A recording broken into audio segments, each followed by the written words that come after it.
Ahora sí, Abigail, perdón. Muy bien. Sí, con los últimos dos tengo duda, porque, bueno, por ejemplo, El G y el H. Sí, Ok. KH. Dinos, Abigail, ¿cuál es la duda?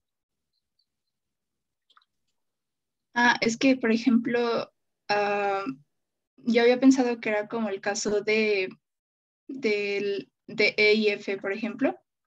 Ok. Bueno, yo al menos había observado que en E, por ejemplo, la camisa de lunares tendría que ir junta haciendo las pruebas de comprobación de sintagmas, pero en F no. Y yo pensé que a lo mejor en G y H iba a ser parecido, pero en los dos considero que arroz con camarones y arroz con palitos iría juntos. Así Ok. que no sé si sea correcto. A ver, Abigail, empecemos, ya digo, nos adelantamos un poquito al otro ejercicio, pero está bien. Tú dices que, o sea, se aplican ciertas pruebas, lo cual es justamente lo que hay que hacer para reconocer la constitución o la unidad presupuesta, ¿no? Es una cosa que presuponemos en realidad quienes estamos investigando el fenómeno de la lengua, que es una unidad. Y entonces hemos descubierto que hay ciertas maneras de ver si es unidad o no. ¿Cuáles son esas pruebas? Y con E y F, que dices que no tienes duda en su aplicación, ¿cómo funcionan? Pues bueno, son tres pruebas. La primera es mover por ejemplo, bueno, en este caso las partes en cursiva, moverlas del lugar para, pues, comprobar que tiene sentido si ciertas partes son constituyentes, ¿no? Independientes. La segunda prueba es el planteamiento de preguntas y el tercero sería el reemplazamiento o sustitución por proformas, ¿no? A ver, y entonces empecemos con la primera. Sí. Intentemos mover en ambos casos, en E y F, el constituyente que está en cursivas, o el presunto constituyente. Digamos, esto es como si nosotros fuéramos jueces y entonces les vamos a aplicar allí a ver si sí son presuntos sintagmas y entonces son sintagmas o no. Entonces, ¿cómo sería? Ok. En la primera, bueno, primero podemos ver el sintagma verbal, ¿no? Desde encontró hasta lunares. Entonces, bueno, eso fue lo primero que hice. Ok, y entonces esto sería un sintagma verbal, exacto. Ajá. Sí, eso fue lo primero que hice. Después, desde la camisa hasta lunares, que sería nominal.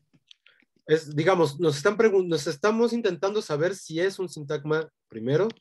Y Ajá, en todo bueno, caso, sí. efectivamente sería, todo apunta a que sería un sintagma nominal, en dado caso que fuera un sintagma, porque Ujú. bueno, habría que asumir que camisa es el núcleo de la construcción, ¿no? Entonces, Sí.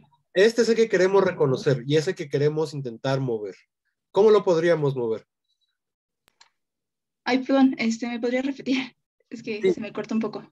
No, decía que justo este es el que queremos reconocer como una posible unidad, en cuyo Sí. caso también querríamos reconocer, o sea, parece que es la misma estructura, ¿no? El problema es que en ambos casos lo que tenemos es la camisa, un posible sintagma nominal es con este núcleo, una preposición y otro sustantivo.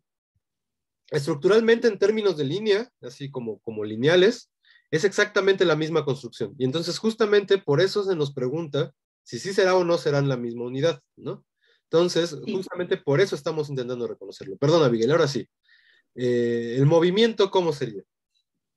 Pues primero podríamos intentar la camisa solito. Ajá. Sería la camisa, eh, sí, sí, la camisa. Miriam encontró de lunares. La camisa. Digamos que hay una manera un poco más gramatical de hacer este movimiento, quizás no lo dijimos la clase donde vimos esto, que es hacer una oración, se llaman oraciones escindidas, que lo que hacen es en realidad topicalizar, es decir, traer a lo más importante del discurso, el constituyente. Y entonces, en realidad aquí van a pasar dos cosas, que vamos a poder moverlo y obligatoriamente tendríamos que poder pronominalizar la construcción. Entonces, fue la camisa lo que Miriam encontró Y entonces tendríamos que dejar el otro constituyente o el otro posible constituyente aquí, de lunares. Es un poco como, digamos, es lo que hacía Abigail, solo que ahora con una oración para tener más estructura. Y entonces Abigail, perdón, justamente, ay, disculpe, justamente le iba a preguntar eso, porque lo había visto, pero no lo habíamos abordado en clase, así que pues me había confundido, pero sí, en parte lo había hecho así. Ok. Bueno, lo hice de las dos formas. Ajá. Usemos Sí. mejor estas. Y entonces, Abigail, ¿tú juzgas esto como gramatical? No. No. Entonces habría que ponerle su asterisco, ¿no? Justamente porque Sí. no parece tener gramaticalidad. ¿Qué otra posibilidad de movimiento tenemos, Abigail?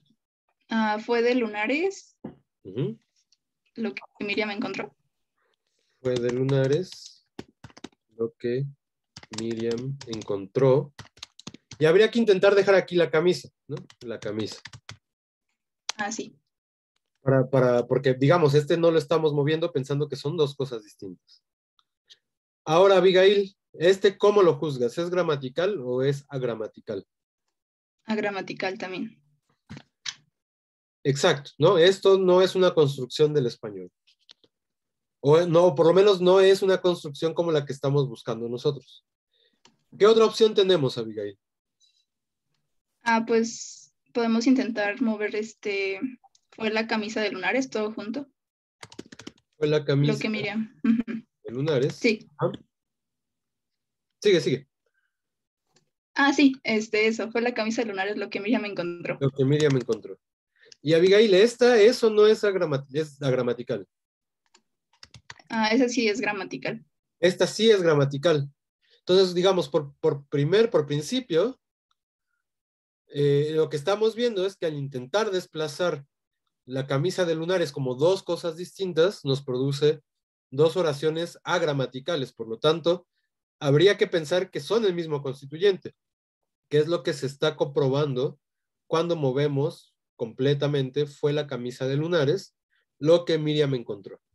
Y fíjense, lo que crea es una oración relativa, veremos más adelante oraciones relativas, pero también es importante decir que esto es un objeto directo, ¿no? Entonces también, digamos, de alguna manera nos está diciendo que la camisa de lunares tenía una función sintáctica particular, específica, objeto directo, al interior de este predicado, de encontrar. Y efectivamente, la camisa de lunares va a ser el objeto directo de encontrar. Eso lo iremos viendo también con más calma en las próximas sesiones, pero vean cómo, pues, completamente todo lo que estamos intentando hacer está relacionado, ¿no? Entonces, Abigail y el resto del grupo, con esta primer prueba aplicada a esta oración, ¿hay alguna duda? No, por mi parte no. Ok. No. Entonces, sigamos, Abigail, contigo para resolver este otro problema, ¿no? Intentemos mover la camisa de casualidad. ¿Qué cosas podríamos intentar hacer, Abigail? Pues, a ver, primero sería, fue la camisa. Ujú. En este caso aplicaría lo que, Sí, ¿no? exactamente igual. ¿Sí? Ok, fue la camisa lo que Miriam encontró de casualidad. ¿Y esta es gramatical o agramatical? Gramatical. Ok, entonces con esto, digamos, no tenemos ningún problema. ¿Qué otro movimiento podríamos hacer? Fue de casualidad. Fue de casualidad. Fue de Y casualidad. cambiaríamos un poco la construcción. ¿Qué pondríamos en vez de lo que? Como lo encontró Miriam. Digo, encontró Miriam la camisa, perdón. Como Miriam encontró la camisa, exacto. ¿Y esta es agramatical o es gramatical? Gramatical. Ok, hasta ahora todos nuestros datos nos están diciendo que en realidad son dos constituyentes distintos. Nos hace falta una Sí. prueba, el dato negativo. ¿Cómo sería el dato negativo, Abigail? Sería, fue la camisa de casualidad. Ujú. Sí, ¿no? La camisa de casualidad. Se me fue una camisa de casualidad. De casualidad.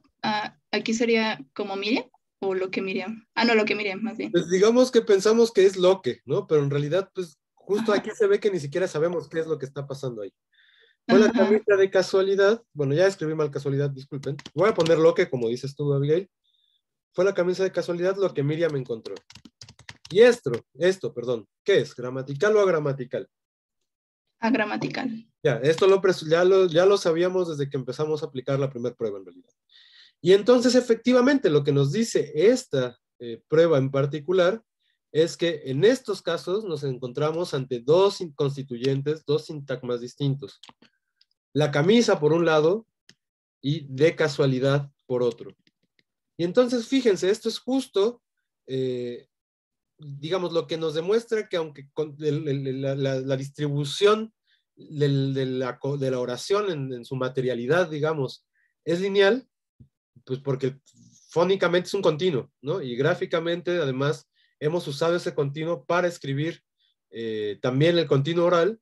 Entonces, nos está diciendo que no importa que esto pues vaya de continuo, hay estructuras distintas. Y esas estructuras distintas empiezan a saltar justo en estos momentos, ¿no? Cuando podemos observar que hay por un lado una estructura muy parecida, que son dos estructuras distintas, un sintagma nominal en la camisa de lunares, y dos sintagmas distintos, un sintagma nominal y un sintagma prepositivo en la camisa de casualidad. Y entonces justamente, pues esto es algo a lo que siempre hay que estar haciendo, digamos, estar muy pendientes, ¿no? Porque esto luego también nos va a crear ambigüedad. Cuando una estructura es posible, más bien cuando un continuo tiene dos posibles estructuras, entonces ahí es donde uno entra en ambigüedad y no sabe si es bueno, o por lo menos en ambigüedad formal, ¿no? No sabe si es una u otra y entonces luego cuando le preguntan exactamente qué dijo uno, lo que hace es pues reparar esa ambigüedad con otra estructura, ¿no? Justamente esas son las cosas que pasan. Pero bueno, digamos, continuamos con la pregunta de Abigail, solo pasemos a hacer las pruebas con alguien más. Entonces, Abigail, ya que tú fuiste la valiente que se atrevió a exponer sus dudas, te toca decir un número del 1 al 35. Sería 33. 33, a ver. Ajá, 33. ¿Quién es el 33? Ya, después a ti te pueden echar la culpa, Abigail, a mí ya no. No, no es cierto. Bueno. A ver, 33. Daniela Ramos, ¿está Daniela Ramos conectada? Ay, sí, profe, pero estoy comiendo. Bueno, Este, puedes intentar dar un bocado y luego hacer la prueba, no importa. claro que sí. Espérame un tantito. 10 segundos. Sí, bueno, sí, ya saben, no hay problema, todos desayunamos, yo estoy tomando mi café, solo, bueno, les puede pasar que les toque participar y entonces tengan que hacer una pausa, ¿no?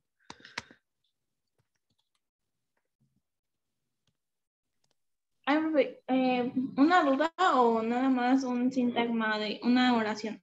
No, continuemos respondiendo la duda de Abigail, que era que parece que aquí es mucho más claro el constituyente o la formación de estos elementos y que luego arroz con camarones y arroz con palitos ya no queda tan claro. Y entonces intentemos seguir la primera prueba que ya aplicamos, que es la que estamos explicando, que es la de movimiento. Y entonces ahora sí, ¿cómo aplicaríamos esto, Daniela? Pues yo puse el arroz con camarones, Ujú. coma, Victoria se comió. Camarones. Victoria. En dado caso, lo que necesitamos es duplicar la función sintáctica porque no suena raro. Victoria se lo comió. Aquí lo tendríamos que volver a poner con lo. Pero, Daniela, si quisiéramos hacer una oración más como las que tenemos acá arriba, que insisto, son las que nos dejan más clara la posibilidad del movimiento, ¿cómo haríamos? Ah, ¿Fue el arroz con camarones lo que Victoria se comió? Exacto. Fue el arroz con camarones lo que Victoria se comió.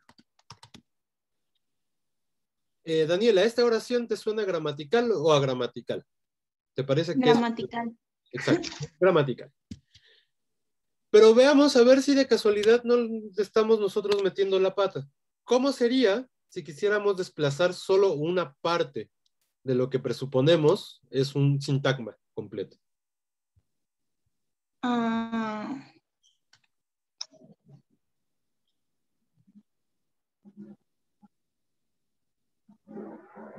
fue el arroz lo que Victoria se comió con camarones.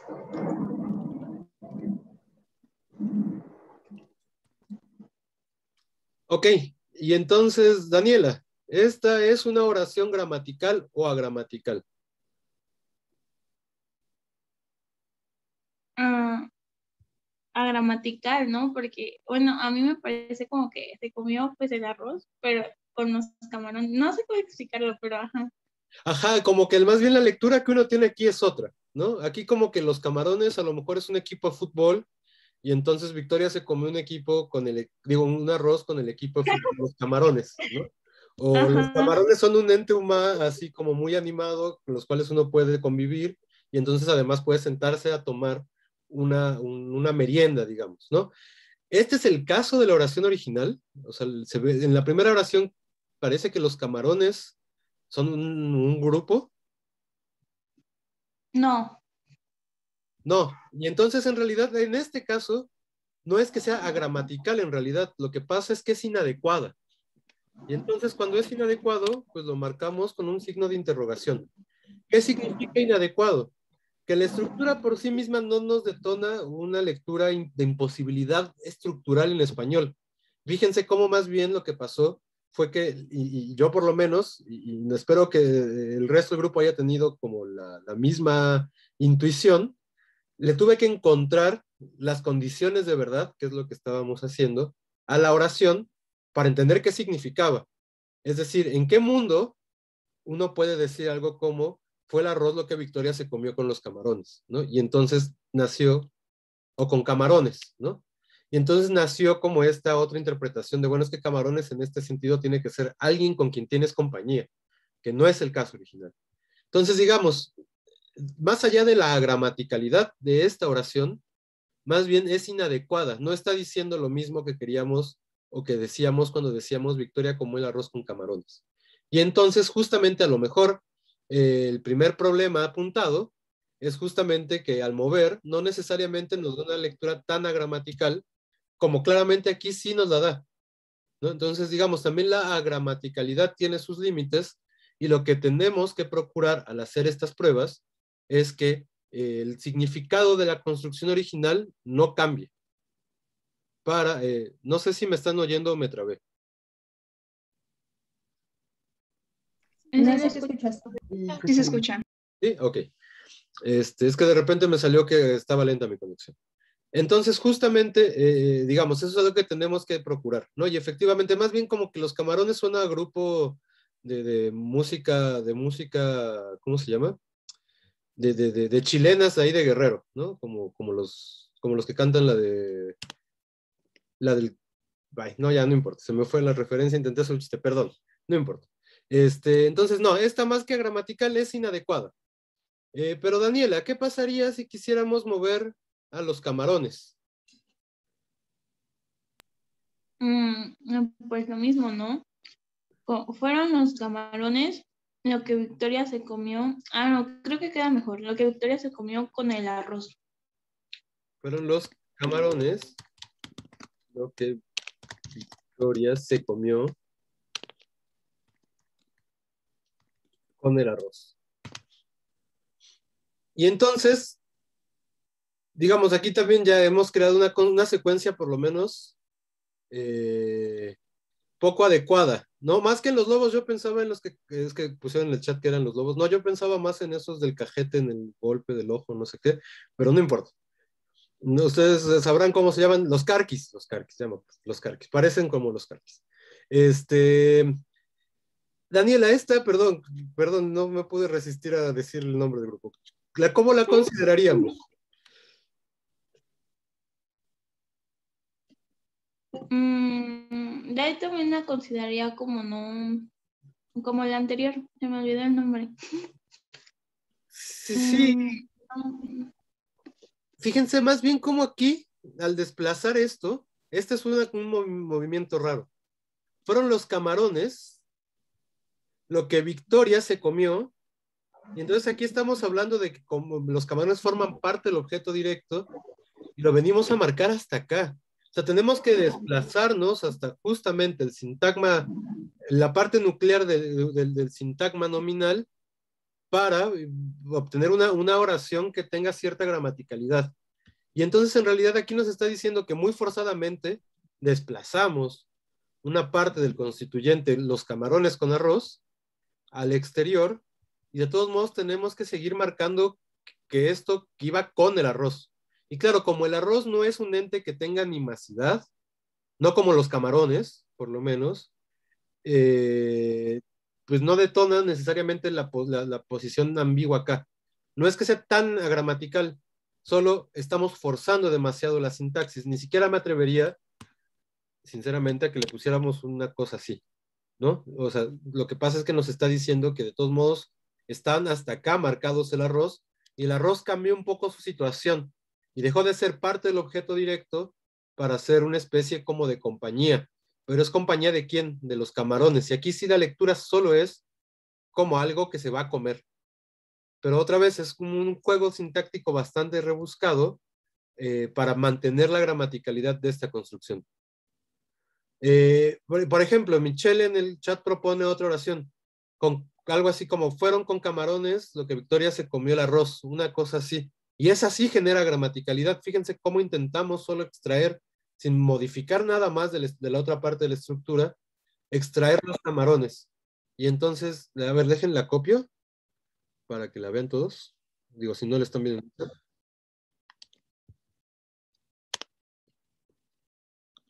lo que propone Michelle es, con camarones Victoria comió el arroz.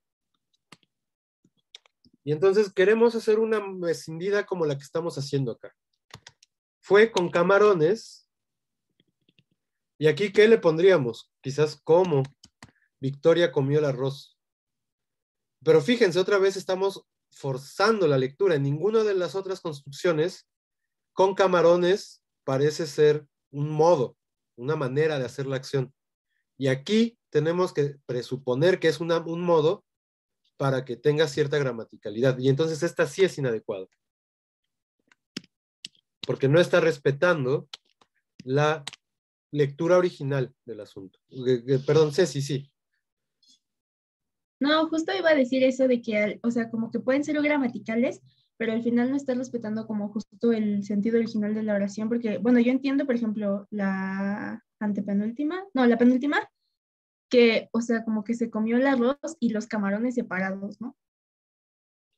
Exacto, exacto, como que son dos cosas distintas, ¿no? Y entonces ya cambia la lectura que tenemos originalmente de la oración, que es que el arroz es el que tiene camarones, ¿no? Digo, además, ninguna de estas oraciones se dice fuera del mundo, ¿no? Todos conocemos el mundo, todos hemos visto por lo menos arroz con camarones, probablemente todos hemos comido arroz con camarones, así, por lo menos en el take it o en algún sushi, ¿no? Que ya son como, o afuera del Enal, que también luego vendían cosas así, ¿no? Entonces, digamos, ya tenemos cierto conocimiento del mundo en el que sabemos eso.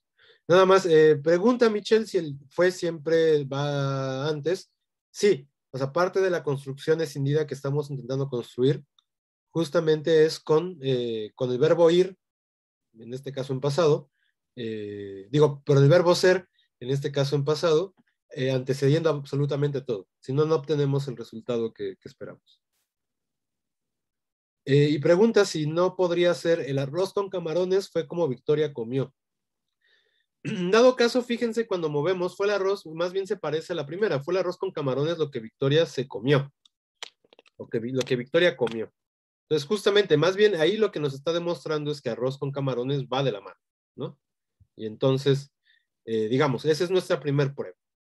Pasemos a la anterior, perdón, a la última. Victoria comió el arroz con palitos. Daniela, ¿cómo haríamos el movimiento acá?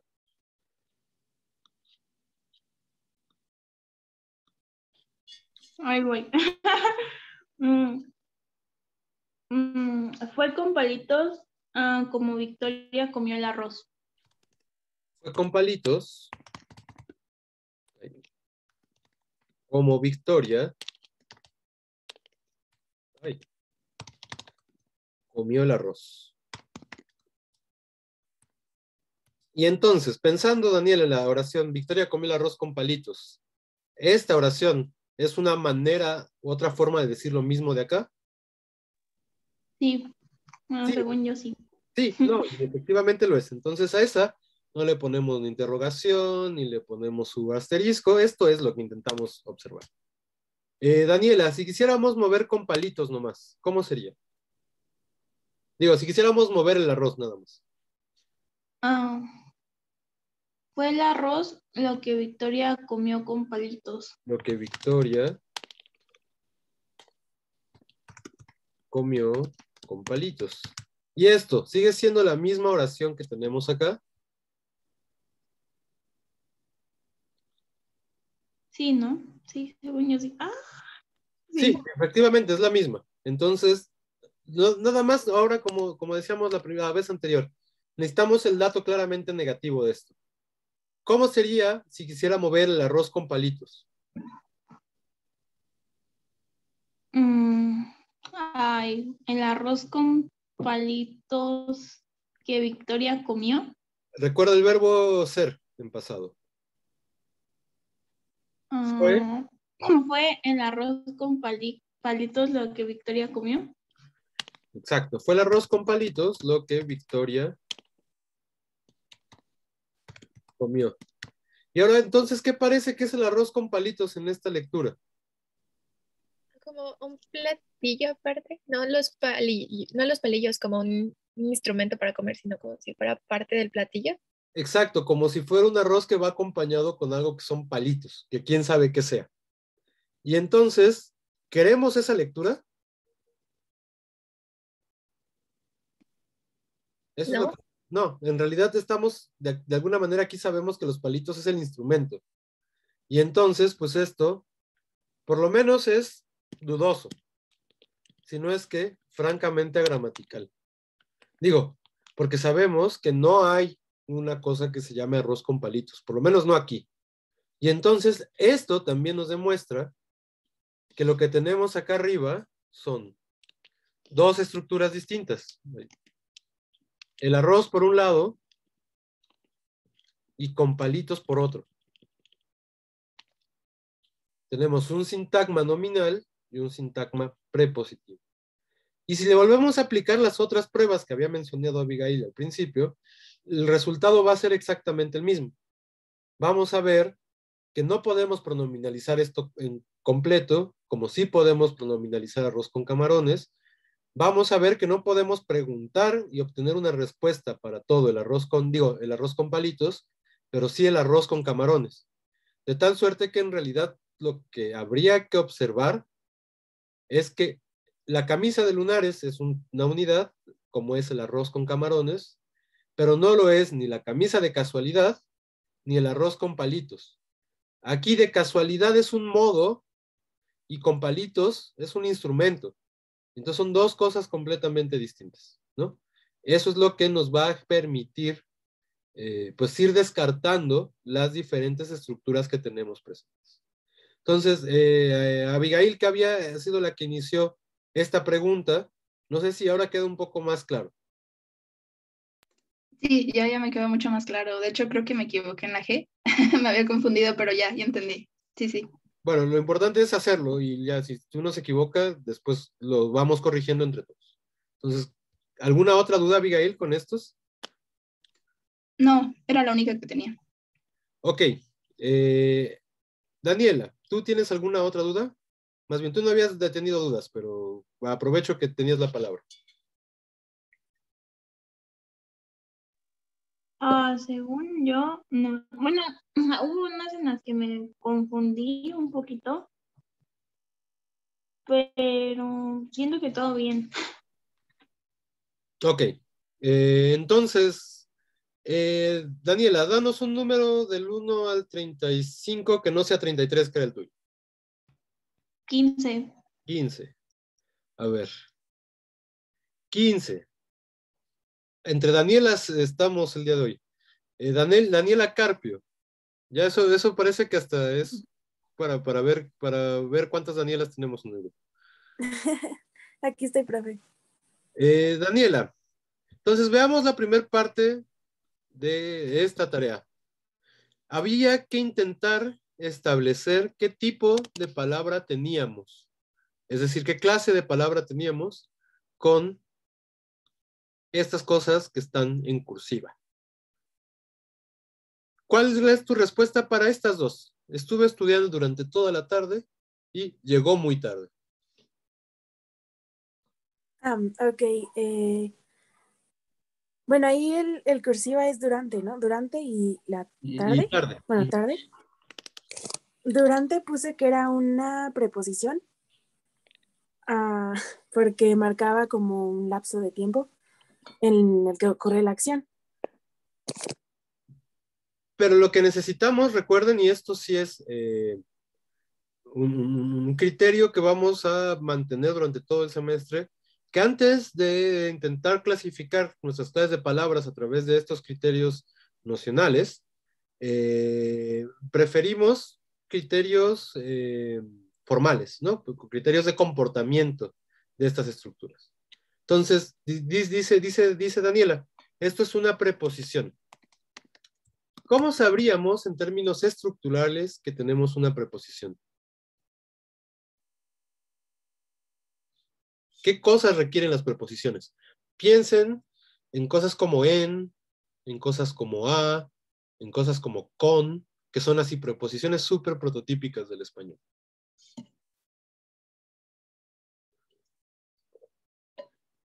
¿Cómo se comportan, Daniela? Pues dan como explicaciones más específicas de qué está pasando. No sé, dónde, en qué lugar, Ok, pero otra vez, algo así. digamos, ahí el problema es que tendríamos problemas al decir eso, porque los adverbios también dicen esas cosas. Pero no tenemos dudas en que los adverbios son una clase de palabra, cualquier cosa que sean los adverbios, porque insisto, puede ser todo y nada, y las preposiciones. Y entonces hay cosas que podemos ir observando como comportamientos regulares, ¿no?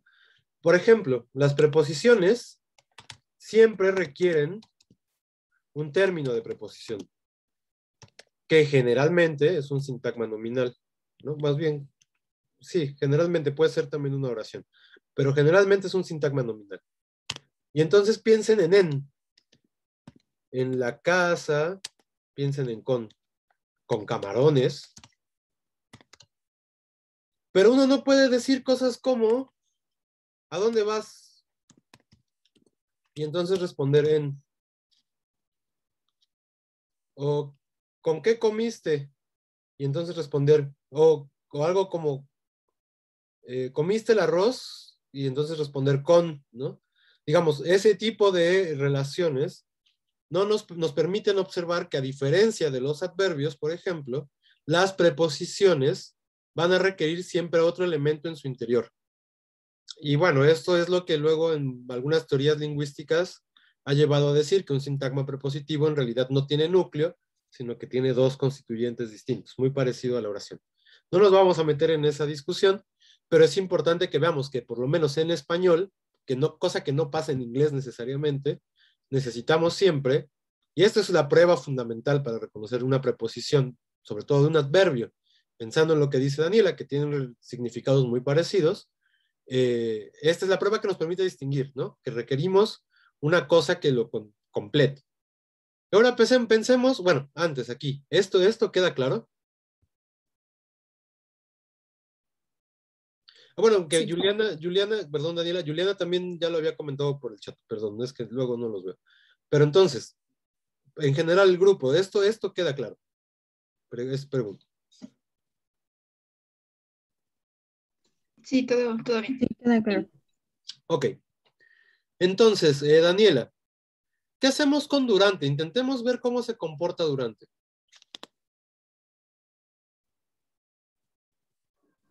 Ok. Pues es que da como una explicación de el lapso de tiempo en el que pues estuve estudiando según la oración. Ajá. pero intenta ponerlo con contexto. O sea, intenta modificar la oración que tenemos ahí. Dirías, estuve estudiando durante. No, pues sería como durante toda la tarde estuve estudiando, ¿no? Exacto, ¿no? Como fíjate, Daniela, en todas las maneras posibles decimos durante y a fuerza le tenemos que poner por lo menos la tarde. Dejemos el toda. Entonces, estuve estudiando durante la tarde. Eso sí tiene sentido. Si le quitamos la tarde, se vuelve agramatical. Es decir, no podemos solo decir estuve estudiando durante. ¿Por qué? Porque necesitamos un término que ponga en relación respecto a qué hace referencia ese durante. Y eso es lo que nos asegura que este durante tiene valor prepositivo. Bueno, tiene una función prepositiva que requiere siempre este término. Insisto, el término nocional no nos ayuda mucho en este caso porque efectivamente los adverbios, como ahí, también nos van a decir un periodo de tiempo, un espacio, etcétera, etcétera, que digamos, eso sí podemos responder solamente ahí. ¿A dónde vas? Ahí. Eso nadie lo duda, ¿no? Esto sí es gramatical. En cambio, decir esto es agramatical. Y esta particularidad, este comportamiento en este mundo de valores como locativos, temporales, modales, etcétera, es lo que nos permite distinguir entre preposiciones, adverbios. Y entonces justamente este es el tipo de, otra vez más allá de lo nocional, este es el tipo de argumento que estamos intentando construir.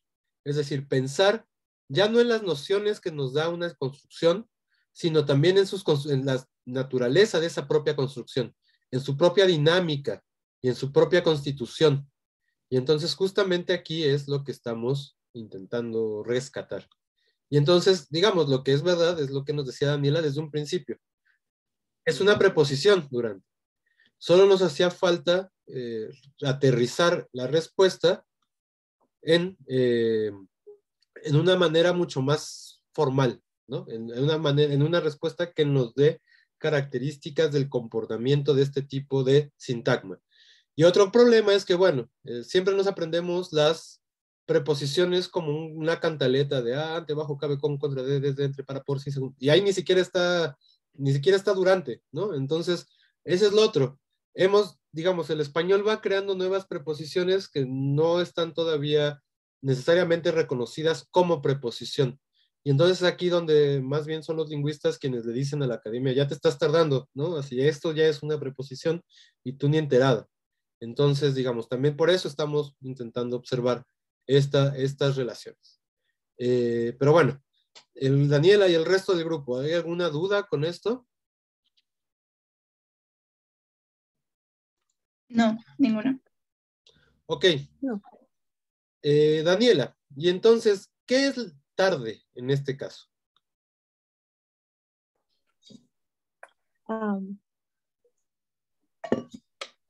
Así como explicado con el término. Bueno, yo le puse que era un sustantivo. Uh-huh. Sí, porque se refiere como al periodo del día, ¿no? Una parte específica del día. Exacto, digamos, de entrada está denominando a una parte específica del periodo del día, que bueno, pues son aleatorias, ¿no? Están como muy culturalizadas, cada comunidad puede distinguir diferentes cosas como lo que pensamos nosotros la tarde, etcétera. Entonces, digamos, en ese sentido, otra vez, categorialmente, si los sustantivos denominan cosas, pues efectivamente este parece denominar, hacer referencia o tener como referente una cosa mucho más concreta que es lo que uno espera de los sustantivos. Pero bueno, también tenemos destrucción y eso es una cosa menos concreta y sigue siendo un sustantivo. Entonces, digamos, si quisiéramos dar algún argumento mucho más de la forma de este tarde para saber que efectivamente, porque lo es un sustantivo, ¿cómo podríamos hacerlo? ¿O a ti qué argumentos utilizarías, Daniela?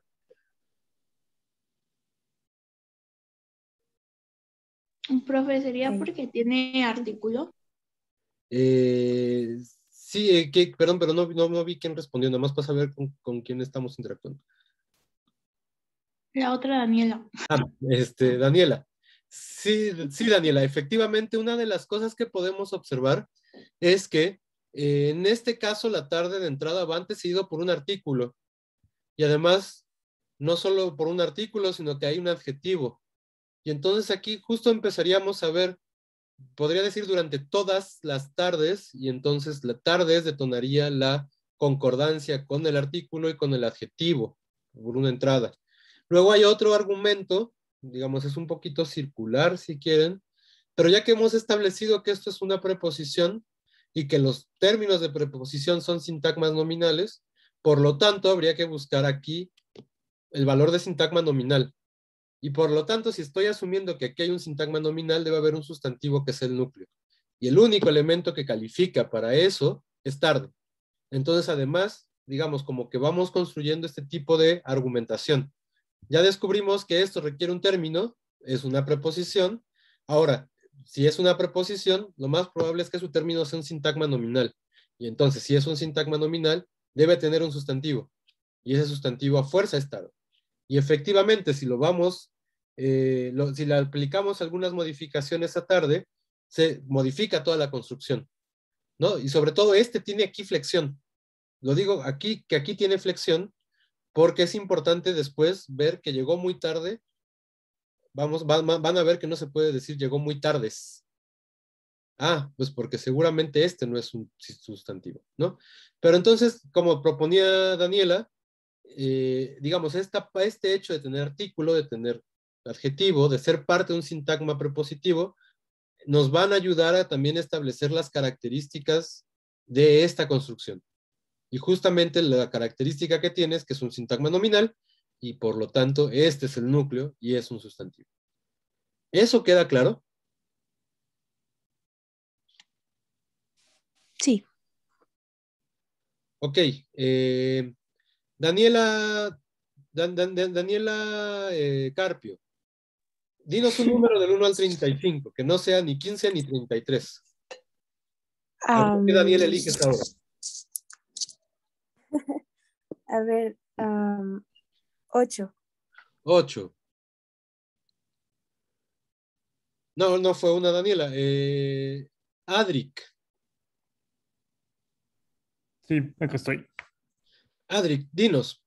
Ya habíamos, ahora con esta argumentación ya llegamos a la conclusión de que tarde, durante toda la tarde es un sustantivo y durante es una preposición.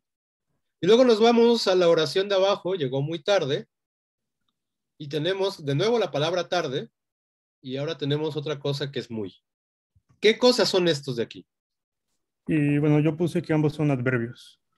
Ok, ¿por qué, Adri? Y bueno, primero tarde, bueno, generalmente los adverbios se encuentran después del verbo. En este caso, tarde está modificando a llegó. Y bueno, muy porque los adverbios pueden modificar o al verbo o a otro adverbio. Y en ese caso, muy estaría modificando al adverbio tarde. Exacto. Digamos, quedémonos con primero esta última parte de tu respuesta. Y lo que nos está diciendo Adri que es así como casi una ley, ¿no? Los adverbios pueden modificar a otros adverbios o bien modificar a una parte del sintagma verbal, ¿no? No tanto a la oración. En realidad, digamos, como adverbio es complicado, pues ahí también hay una complicación en exactamente los adverbios a qué modifican, ¿no? O sea, al sintagma verbal o a la oración, y entonces encontraremos que tenemos varios tipos de adverbios con diferentes posiciones, pero bueno, eso no nos vamos a meter tampoco ahora, aunque es muy interesante, pero por lo menos lo que sí podemos saber es que modifica alguna particularidad del sintagma verbal, en este caso, a llegar, nos está diciendo una manera de llegar que es tarde. Y entonces, además, esos adverbios muchas veces pueden ser, en este caso, cuantificados, ¿no? Muy es un cuantificador que tiene la característica de ser adverbio y nos está diciendo qué tan tarde llegó, pues demasiado, ¿no? Y entonces, justamente, pues habría que asumir que en tanto que puede ser un adverbio, lo que lo puede modificar en dado caso es a fuerza otro adverbio. Y entonces, justamente, nos tendríamos que apegar a esa idea, que muy, en tanto cuantificador de tarde, tiene que ser adverbio. Y entonces, digamos, ahí nos resolveríamos una duda si efectivamente tarde es un adverbio.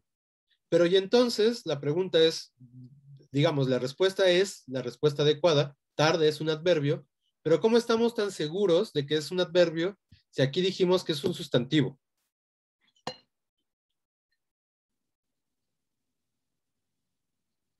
Salvador.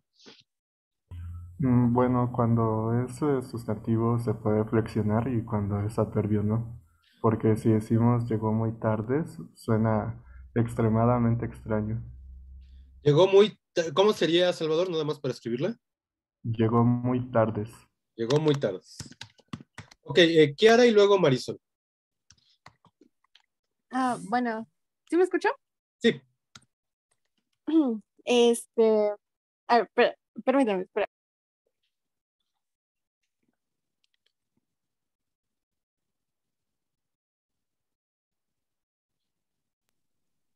No sé si me escucho todavía. ¿Sí? Sí, Kiara, te sigues escuchando. Ok. Bueno, yo recuerdo que en las clases de gramática nos habían explicado que había como una diferencia entre la forma y la función que desempeña una palabra en la oración, y eso depende como del contexto, por así decirlo, pero no sé, también tenía la duda precisamente de si se puede como aplicar en este tipo de casos. Más bien, Kiara, a mí lo que no me queda claro es que o sea, a lo que te refieres con forma y función en la pregunta.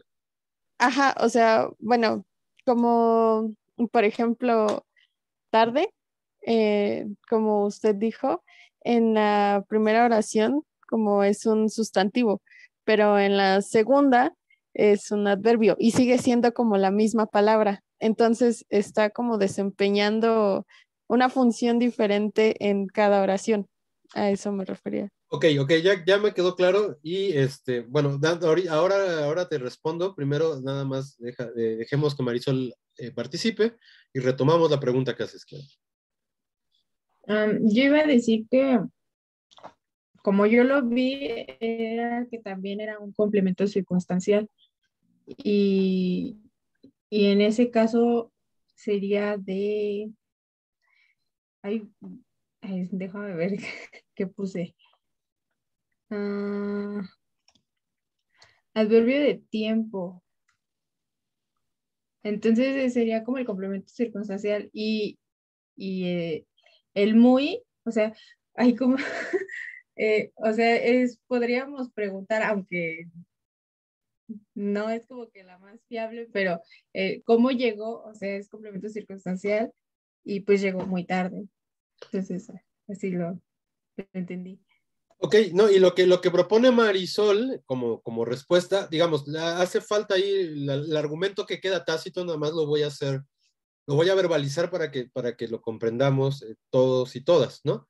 Es decir, que por un lado, solo ciertos tipos de sintagmas desempeñan funciones gramaticales, funciones sintácticas específicas. Y entonces cuando dice Marisol es un complemento circunstancial, habríamos que enunciar también que los complementos circunstanciales solo pueden ser desempeñados, o sea, suelen ser desempeñados por lo menos por o sintagmas adverbiales o sintagmas prepositivos. Y entonces justamente, digamos, ahí ya podríamos observar que si no es, aquí claramente no hay una preposición, entonces por lo tanto debe ser un sintagma adverbial y por lo tanto debe tener un adverbio como núcleo. ¿Cuál sería ese núcleo? Efectivamente sería tarde. También se daba, digamos, esta prueba que es fundamental, porque, digamos, con excepciones, obviamente, en la norma del español los adverbios no tienen flexión. Digo que en la norma porque uno en español mexicano no tiene problemas con decir ahorita y hacer una teoría acerca del tiempo y de la inmanencia y etcétera. O sea, digo, porque ahorita puede ser cualquier cosa en realidad, ¿no? Pero también podemos decir tempranito y nadie me diga que temprano no es un adverbio, ¿no? Y lo podemos hacer diminutivo. Y luego también hasta cosas, o sea, en español mexicano tenemos unas maravillas como llegandito, ¿no? O lloviendito. Espero que ustedes digan esto, porque en realidad que es una maravilla. Y claramente entonces aquí esto de los adverbios no tienen flexión, pues bueno, ya empieza a caerse así como sopetón, ¿no? Por no sé, pues a quien le van a comprar quesadillas, pues seguramente ahí ya están haciendo adverbios en diminutivo y uno ni enterado, ¿no? Pues son la vanguardia lingüística. Bueno, más allá de eso, digamos, fuera de estas formas, en realidad, pues sí se esperaría que los adverbios no tengan flexión. Y efectivamente, pues aunque le podamos poner diminutivo, no tienen plural, ¿no? No hay tempranitos. Ahorititas quizás, pero no sé si efectivamente es un plural, etcétera, etcétera. Y entonces la prueba de ponerle plural acá llegó muy tardes, pues sí nos está diciendo que es muy difícil que esto sea gramatical, probablemente porque sea un adverbio. Y entonces, digamos, habría que hacer esa determinación y viene la pregunta que hacía Kiara, entre forma y función. Y aquí tenemos esto es un problema lexicográfico y lexicológico, en realidad, digamos, no vamos a dedicar la clase a dar una respuesta a la pregunta, porque en realidad implica un análisis muy, muy, muy, muy profundo, pero sí podríamos asumir que habría por lo menos dos posibles respuestas al problema de tarde en esta situación. Uno es que tenemos algo que podemos llamar homónimos,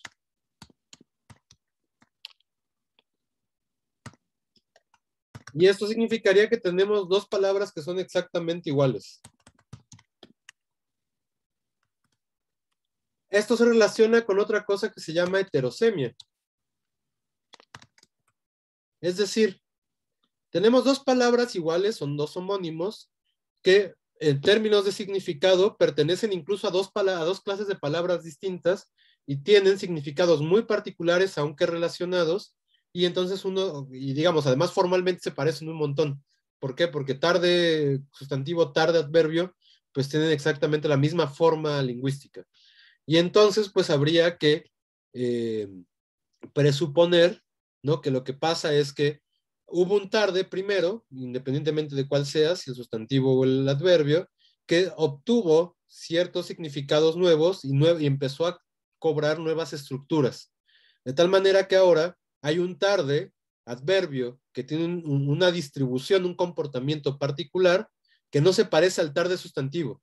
¿No? El tarde adverbio no va con artículo, el tarde adverbio puede ser modificado por un adverbio, el tarde sustantivo puede tener plural, el tarde sustantivo puede ser núcleo de sintagma nominal, puede tener artículo, etcétera, etcétera. Entonces son dos comportamientos distintos que nos permiten ver que son dos palabras distintas originalmente relacionadas. La otra sería asumir que son polisémicos. O sea, que tarde es una palabra polisémica, tiene varios significados y por lo tanto puede tener diferentes realizaciones en tanto clase de palabra. Esa sería otra versión. Y la otra, en realidad son tres respuestas, es que hay una derivación. Una derivación con un morfema que tendría que ser cero. O sea, que no existe en la realidad, pero que su presencia nos permite asegurar, o bien, que el adverbio se nominalizó o que el nominal se adverbializó, es decir, que se convirtió en una cosa o en otra. Pero digamos, esta respuesta a mí personalmente, no me parece la más adecuada, pues porque es así asumir que hay demasiados ceros en todas partes en la gramática y eso, algo que buscamos en las gramáticas, aunque parezca que no es la elegancia. ¿Qué significa elegante? Tener o sea, como una explicación muy sencilla que abarque muchos fenómenos, ¿no? Y esta explicación es hasta metafísica, ¿no? Entonces, no nos vamos a quedar con esta necesariamente. Yo sería partidario de esta. Podríamos pensar en esta otra respuesta, pero bueno, pues en realidad la pregunta que hace Kiara es así, una cosa muy difícil de responder y para la que, pues más bien las diferentes escuelas lingüísticas darían diferentes respuestas, ¿no? Esta es una respuesta muy generativa, muy formal, y esta es una respuesta mucho más funcionalista, mucho más incluso cognitivista, ¿no? Entonces, digamos, por ahí nos pelearíamos más bien entre escuelas lingüísticas, pero sí, tendríamos que partir, yo creo, personalmente yo creo que la respuesta está acá, ¿no? Que tenemos dos palabras históricamente relacionadas que pertenecen a dos clases de palabras distintas y que justamente uno puede comprobar que son dos palabras distintas, dos clases de palabra distinta al ver los comportamientos de cada uno, de tarde adverbio y de tarde sustantivo. Y van a ver que son completamente distintos y que pues eso no se explica nada más por una derivación, ¿no? Sino que tiene que ser porque son dos cosas ya distintas relacionadas originalmente. No sé si eso queda claro, Kiara. Kiara o Kiara. Sí. ¿Eh? Ah, No, nada, sí. no fue un mal chiste. Sí, gracias. Ok, ¿alguna otra duda hasta aquí? Digo, ya llevamos media clase resolviendo la tarea, dejémoslo aquí. Solo si ustedes ahora tienen una duda muy puntual, la atendemos. No, todo bien. Ok, entonces, podemos retomar lo que nos habíamos quedado la clase pasada para poder avanzar, ¿no? En nuestra descripción lingüística y en entender, pues, los tipos de oraciones y cosas que tenemos que entender. Y habíamos dicho dos cosas que me parecen importantes. Bueno, en realidad me parece importante todo lo que les dije, pero dos que son fundamentales, ¿no? Una es la oración, en tanto un ser sintáctico, digamos, ¿no? Y por otro lado tenemos el predicado,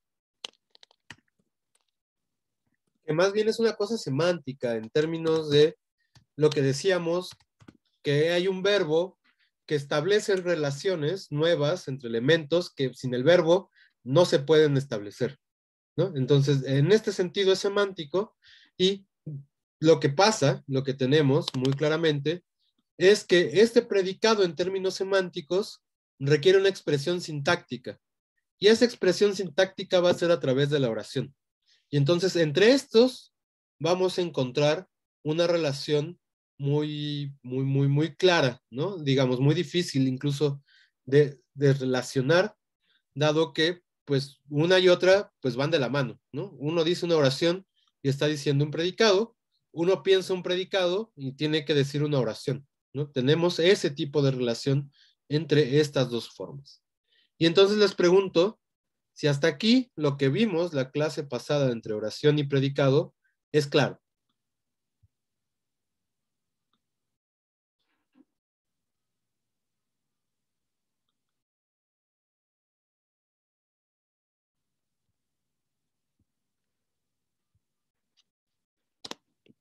Ok, bueno, nadie dijo nada, entonces yo supongo que sí. Digamos, habíamos dicho que en el predicado, los predicados tienen un número de argumentos. Y estos argumentos se encontraban relacionados con el número de elementos con los que se puede relacionar un predicado. Y habíamos dicho, vamos desde los cerovalentes, es decir, estos predicados que no se relacionan con absolutamente nada, que son raros, hasta los trivalentes, que son predicados que necesitan elementos de tres cosas, relacionarse con tres cosas distintas, ¿no? Y bueno, habíamos dicho verbos como dar, esos son los prototípicamente verbos que pueden, o digo, predicados que van a recibir tres elementos. Y entonces, a ese número de argumentos que recibe, le vamos a llamar estructura argumental.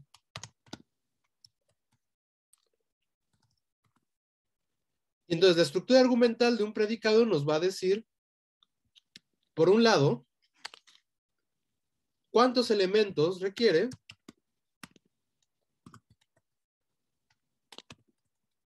y nos va a decir además cuáles son las características de esos elementos. Ya habíamos dicho que esos elementos, sus características semánticas, tenían un nombre particular. ¿Se acuerdan cuál era ese nombre? Lo definimos y todo.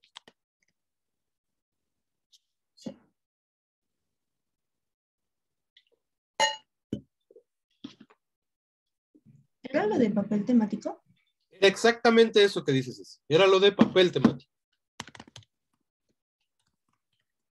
Y entonces podemos, para bien de la situación, asumir que los papeles temáticos pueden también recibir el nombre de funciones semánticas.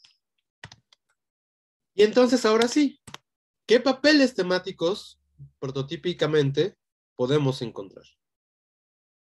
Podemos encontrar el más prototípico, bueno, el que seguramente todo el mundo piensa cuando piensa en estas cosas, el agente. El agente es un papel temático. que va a quedar definido porque es la entidad que realiza una acción con intención, con voluntad, con plena conciencia. Generalmente son humanos con mucha voluntad, con mucho control de lo que están haciendo, y entonces a esos les llamamos agentes. Y digamos, aquí ni siquiera estamos hablando de cuál es la función sintáctica que tienen. De ahí que algo que todo el mundo hemos visto cuando hablamos de cosas como la voz pasiva, es que podamos decir que existen agentes oblicuos o complementos agentes, justamente porque son estos elementos con mucha voluntad, con mucha individualidad, con mucho control de la acción, que están categorizados de una manera sintáctica que no es el sujeto, justo porque el sujeto lo cobró otro papel temático, ¿no? Entonces, justamente, también es importante que vayamos viendo que papel temático no es sinónimo de función sintáctica. A veces hay prototípicamente funciones sintácticas que van con papeles temáticos específicos. Es el caso del sujeto, que suele ser agente en muchas construcciones, pero no siempre es agente. Entonces, justamente esto es importante para que vayamos viendo estos desfases que hay entre lo que significan las cosas y la estructura que van a cobrar. De ahí que otra vez nos está importando siempre dar razones sintácticas de la situación. Entonces, digamos, tendríamos el agente. Tendríamos un siguiente papel temático que sería la causa. Y la causa va a ser una entidad o una fuerza como natural, así como un terremoto, un huracán o esas cosas, que se vinculan a la causalidad, a la causa del resultado de un evento. Sobre todo en oraciones como, por ejemplo, el terremoto. Es una oración un poco triste. Destruyó la ciudad. Entonces, claramente el terremoto no tiene voluntad, pues, ¿no? No tiene individualidad, no es humano, no tiene control sobre el evento. Es una cosa que sucede y crea una nueva causa. O sea, más bien es causa de una nueva condición. Y entonces, justamente por eso, a este tipo de papel temático se le llama causa. Y fíjense, aquí la causa es sujeto. Podemos poner algo así como los vientos huracanados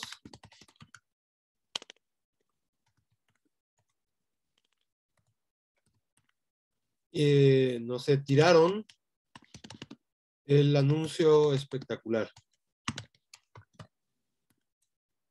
Y entonces, fíjense, tan es sujeto que los vientos huracanados es plural y tiraron aparece en plural, ¿no? Recuerden, esa es nuestra gran definición de sujeto. Luego vamos a tener al tema.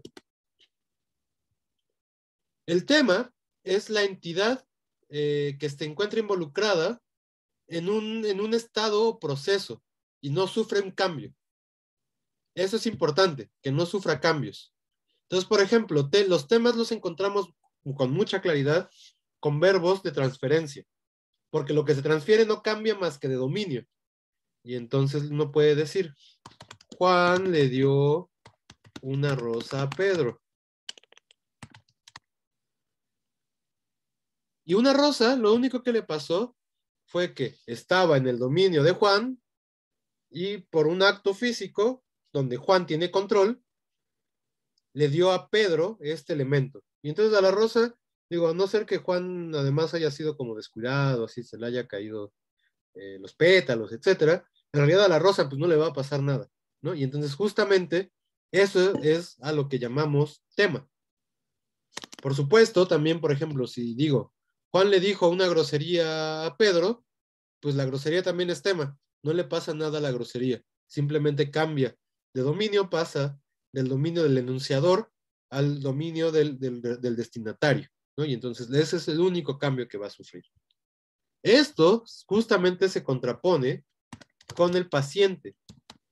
El paciente sí es una entidad que es afectada por una acción, por un suceso, y que va a cambiar como resultado de esa acción. De tal suerte que nuestro ejemplo de toda la vida, Juan comió pizza, Aquí, bueno, el paciente sí sufre. La pizza pasa a ser deglutida y desaparece, si se acaba, y pasa al interior del cuerpo de Juan. Nótese que eso sí es un cambio en su constitución. Lo mismo si decimos, Juan rompió la ventana.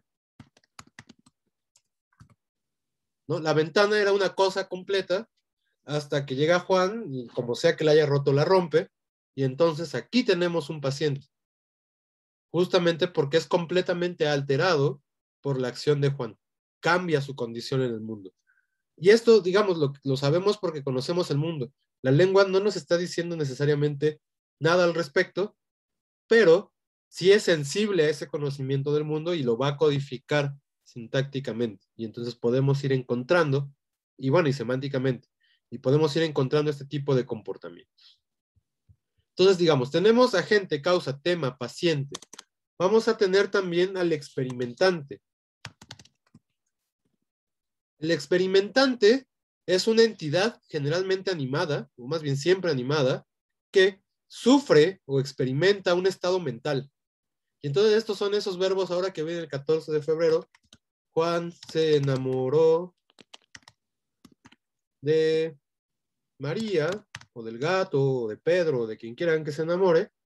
Justamente, pues Juan simplemente experimenta, ¿no? El proceso mental de enamorarse.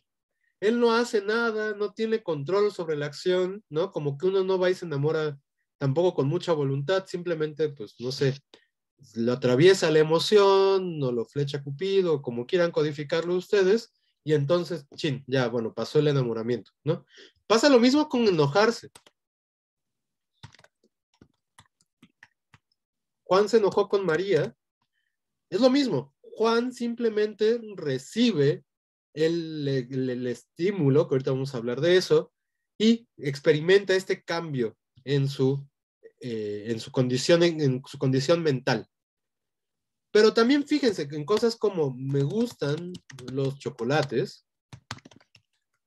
Aquí, ¿cuál será el experimentante?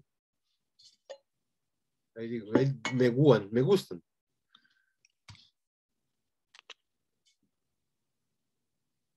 ¿Yo? Es la primera persona del singular, lo que diríamos yo. ¿Cómo lo sabemos? ¿Qué cosa aparece aquí que nos está diciendo eso? ¿El me? El me. Y en este caso, fíjense cómo tenemos ciertos verbos como gustar, en el que el experimentante no es el sujeto, como Juan se enamoró de María, sino el objeto indirecto. Otra vez, hay papeles temáticos que pueden aparecer en una posición o que pueden aparecer en otra posición. Digo, en otra función sintáctica. Y entonces otra vez, semántica y sintaxis van de la mano, pero no se comportan siempre igual, ¿no? Hay restricciones, hay características particulares sintácticas para cierto tipo de elementos. Entonces, bueno, ese sería el experimentante. El experimentante va de la mano con el estímulo. Y entonces el estímulo, que luego también en algunos marcos llaman fuente, ojo, algo que hay que decir, no existe una lista completa, desarrollada y aceptada por todas las escuelas lingüísticas de papeles temáticos. Entonces, esta es una lista de entre tantas, y se podrán encontrar, si se ponen a investigar al respecto, otras propuestas de clasificación, aunque generalmente estas son las aceptadas por casi todas las gramáticas, ¿no? También por eso las estamos viendo, para si se las encuentran después en algún otro contexto, sepan, ¿no? Seguramente está haciendo referencia a esto, aunque a veces se hacen ciertas precisiones. Bueno, habiendo dicho eso, lo digo porque estímulo luego también se le llama fuente, entonces ahí hay algunos cambios. El estímulo es justamente lo que produce que el experimentante cambie este estado mental. Y entonces claramente en oraciones como Juan se enamoró de María, pues María es el estímulo, ¿no? Tampoco María hace nada para enamorar a Juan. María es y Juan se enamoró. Y entonces tampoco es como que ella tenga voluntad y control sobre la acción. Por eso es un cambio, un papel temático distinto al de, por ejemplo, agente. Pasa lo mismo con chocolates, pues los chocolates todavía tienen menos voluntad que María, ni siquiera son animados. Ellos no tienen la culpa de que me gusten. Entonces, otra vez, también por eso es que estos son estímulo, porque no tienen control sobre la acción, ni sobre el resultado, mental del experimentante, ¿no? Entonces, vamos a tener generalmente asociados estos dos, estímulo y experimentante. Si nos regresamos a la idea de tema y agente, junto con ellos en ciertos verbos encontramos también un papel temático que es llamado destinatario, luego también llamado receptor, que es justamente la entidad que recibe el tema cuando se transfiere. Entonces, justo estos verbos como Juan le dio una rosa a Pedro, pues Pedro es el destinatario, es la persona que recibe y que se beneficia de lo que le está dando Juan. También en algunos casos, justamente porque hay cierto beneficio, pues se le suele llamar beneficiario al destinatario, también benefactivo, y como a veces sintácticamente codificamos lo positivo como con lo negativo, se le llama también malefactivo, porque hay veces que la acción se hace en beneficio de alguien, pero hay veces que también se hace en prejuicio de alguien, perjuicio de alguien. Y entonces depende de si sale bien o mal, pues será benefactivo o malefactivo. Pero igual, destinatario y receptor suelen también aceptarse como parte de toda esta serie, toda esta gama de significados que se ve que están puestos ahí. Y bueno, generalmente esto sí, como algo que es muy regular en la lengua, es que el destinatario sea un objeto indirecto, ¿no? Como que también hay ciertos límites para la posibilidad de expresar ciertos papeles temáticos en contraposición con otros, ¿no? Vamos a tener uno que me parece que es bastante obvio lo que significa, instrumento, pues es justamente el medio o a través de lo cual se lleva a cabo una acción, un suceso. Y entonces, bueno, Juan rompió la ventana con una piedra, pues claramente con una piedra es un instrumento con el que sucede la acción. Fíjense cómo generalmente también, como prototípicamente, va a estar asociado a una función sintáctica específica, que es la de complemento circunstancial. Pero ya veíamos desde la clase pasada que, que no necesariamente, ¿no? Que efectivamente puede ser un sujeto. Vamos a tener otro papel temático que es el locativo, que este es un papel temático muy general. Perdón, Dani, sí. Solo si pudiera repetir la definición de instrumento, por favor. Sí, es una entidad con la que se hace un suceso, ¿no? O que participa en la ejecución de un suceso. Y generalmente, insisto, este está expresado de formas, de manera en que es un complemento circunstancial, pero no siempre, ¿no? Y entonces, bueno, con la piedra, con tijeras, ese tipo de cosas son claramente muy instrumentos, ¿no?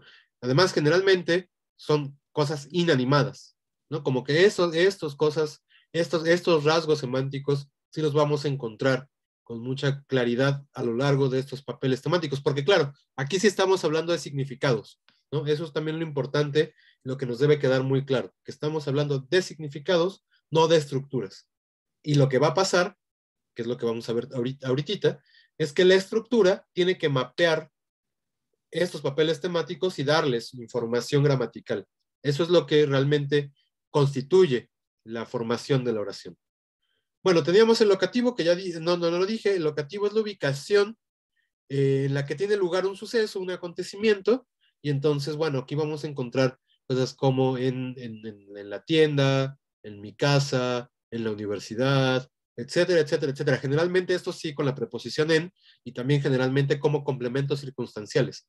Insisto, hay un límite, ¿no? Hasta dónde ciertos papeles temáticos pueden expresarse a través de diferentes funciones sintácticas. Esto es como ciertos límites de la gramática. Y bueno, tenemos dos que también están muy relacionados con verbos de desplazamiento. Tenemos la meta y la fuente. La meta, pues como parece que su nombre lo indica, es esa locación en la que se direcciona una acción y en la que se espera que cuando se llegue se complete la acción. Y por otro lado tenemos la fuente, no confundir con fuente experimentante, por eso también luego no se utiliza el término fuente para experimentante, que es desde dónde parte el movimiento, desde dónde empieza la acción. Entonces claramente en una oración como Juan fue de la Ciudad de México a Parangaricutirimícuaro, Parangaricutirimícuaro, Pues bueno, ¿cuál sería la fuente de Juan fue de la Ciudad de México a Parangaricutirimícuaro? La Ciudad de México. Exacto, la Ciudad de México es la fuente. ¿Y cuál sería la meta? Parangaricutirimícuaro. Exacto, ¿no? Aquí no hay ninguna duda. Fíjense cómo también hay preposiciones asociadas generalmente a esos papeles temáticos. De, en su forma más preposicional, en su forma más, con su significado más clásico, y aquí clásico sí es así como desde el latín para acá, es indicación de dónde inicia el movimiento, y la preposición a suele indicar justamente hacia dónde se dirige el movimiento, dónde tiene que acabarse, ¿no? Y bueno, luego esta A va a dar, ese significado de A va a dar formas de gramaticalización que terminan haciéndose marcas de caso en español, pero bueno, no nos vamos a meter ahorita con eso. Esto sería como la particularidad de estos papeles temáticos. Entonces, hasta aquí, ¿hay alguna duda?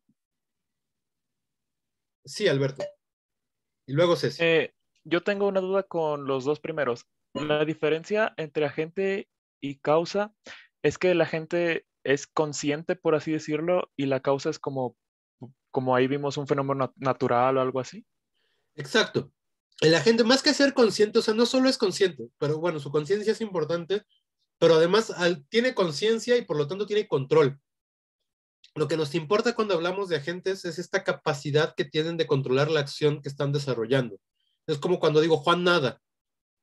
Juan no nada nomás porque no tenga de otra, sino que digamos hasta cierto punto uno espera que tenga control sobre el hecho de nadar, lo mismo que sobre correr. Él decide cuándo parar, él decide cuánto correr, él decide a qué velocidad correr, etcétera, etcétera, etcétera. Igual si digo pues, algo así como Juan rompió el vidrio, probablemente es un agente en la medida en que tenga cierta control sobre la acción y pudiera no haber roto el vidrio.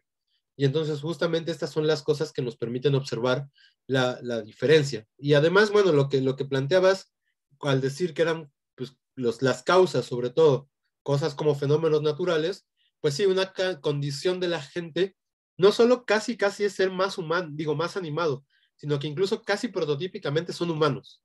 Y en esto sí, hay que decirlo, pues la lengua codifica nuestro antropocentrismo de una manera muy clara, ¿no? Y entonces distinguimos lingüísticamente entre humanos, luego cosas animadas, bueno, entes animados, y después el resto de cosas que no se mueven, ¿no? Y entonces eso es como algo que tenemos mucha claridad en nuestra cabeza a la hora de organizar la gramática. No porque la gramática tenga esos intereses, son intereses exteriores a ella, pero pues sí lo codifica y lo expresa, ¿no? Y eso es lo que también es importante. Entonces, no sé si, Alberto, ¿eso queda claro ahora? Sí, gracias. Ok, Ceci. Yo tenía duda en la definición de estímulo porque no la alcancé a notar y si me podría dar un ejemplo, por favor. Sí, el estímulo es justamente la entidad que hace que se detone un cambio de emoción en el experimentante. Por eso digo que estas dos van de la mano, porque el experimentante a fuerza requiere un estímulo.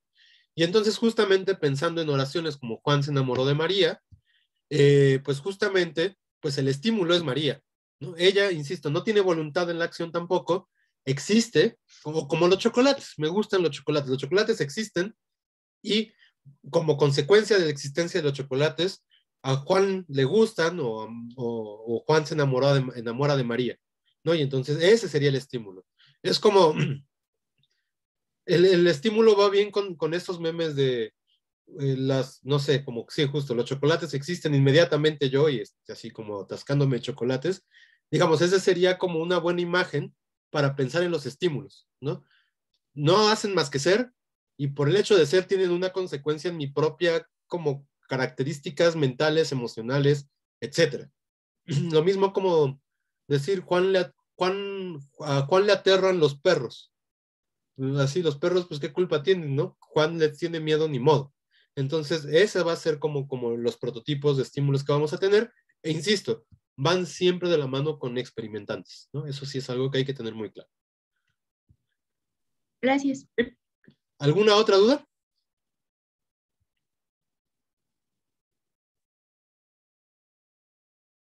Sí, Carla.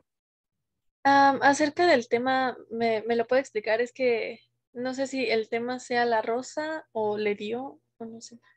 No, digamos, le dio no podría ser, porque los verbos son los que seleccionan este tipo de información. Entonces, a los verbos los descartamos de los papeles temáticos, ¿no? Eso es así como algo que debemos tener claro.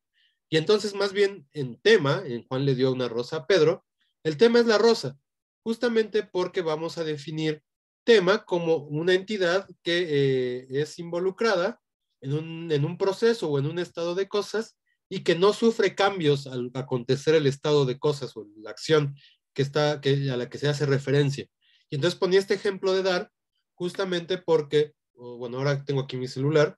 Si yo les doy mi celular, pues al celular no le pasa nada, ¿no? El celular sigue estando completo, que es una unidad, está íntegro, y lo único que le pasó es que cambió de posición o cambió de lugar.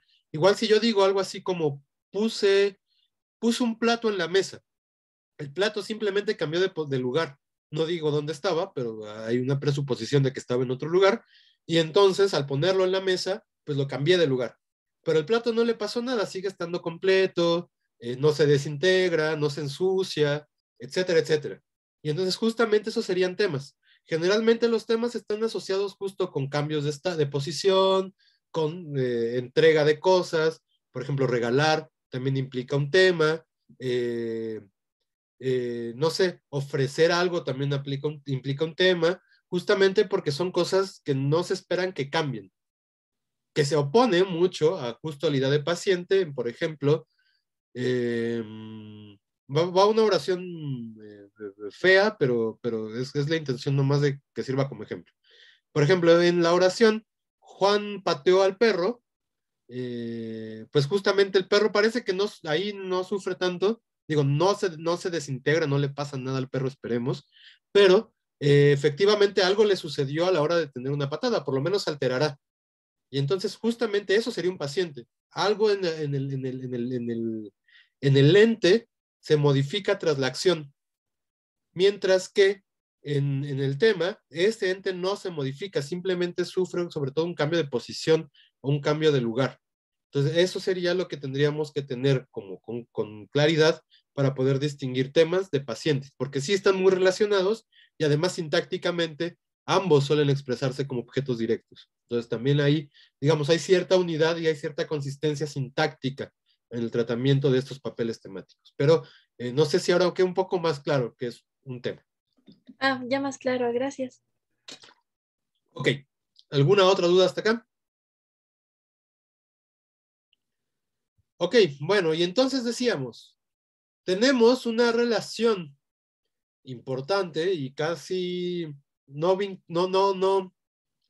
que no se puede separar del todo entre las formas semánticas y estas funciones que están acá y la sintaxis, ¿no? Y entonces lo que va a hacer la sintaxis es retomar toda esta información. Estamos presuponiendo, y también es un problema teórico en realidad, que lo primero que nos interesa es el significado y que después el significado va a requerir una expresión en un código particular y que la que se encarga de hacer eso es la sintaxis. Y entonces en la sintaxis, para poder hacer referencia a estas cosas que están pasando con la semántica y con la propia sintaxis, vamos a necesitar hablar de dos tipos de información, que son los que de hecho hemos estado manejando uno en específico. Por un lado vamos a tener información categorial. Información categorial. Y a esto, sobre todo, se hace referencia cuando hablamos de la estructura interna de los sintagmas.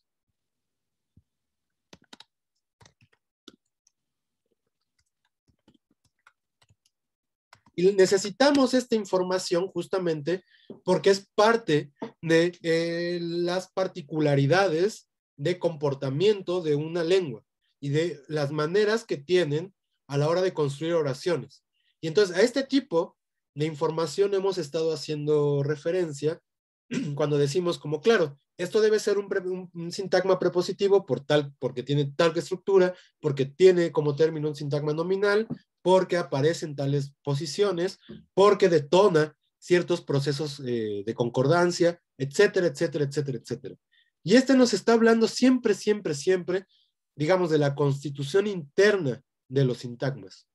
Y entonces es, por un lado, parte de la información que requerimos para poder dar cuenta de los fenómenos del lenguaje. Pero también necesitamos, por otro lado, información funcional.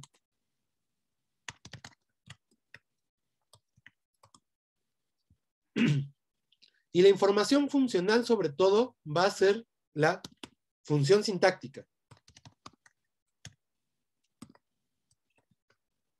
Y algo que es muy importante reconocer es que las funciones sintácticas son también atribuciones particulares que se dan exclusivamente o casi exclusivamente en el dominio de la oración.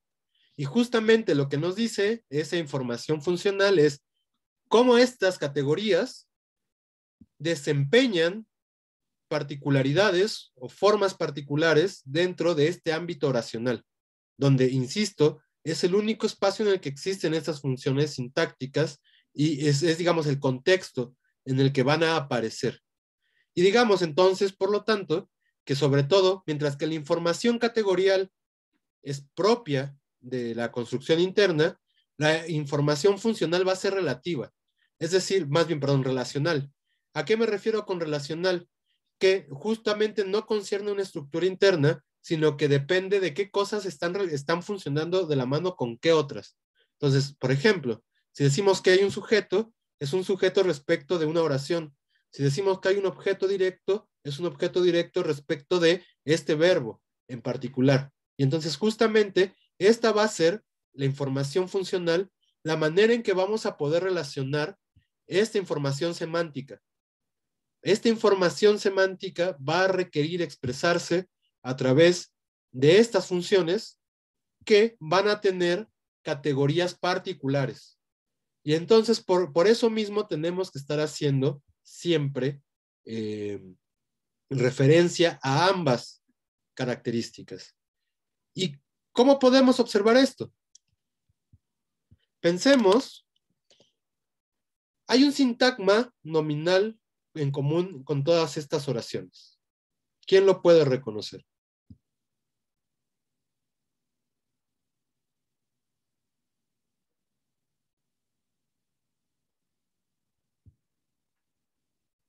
¿El árbol? Pero no es el árbol, sí tiene como núcleo árbol, pero ¿cuál es el sintagma? ¿Frondoso? Árbol frondoso. Un árbol frondoso. Todo este sintagma sería el que hay en común en todas estas oraciones. Pregunta: ¿tiene la misma función sintáctica en estas oraciones?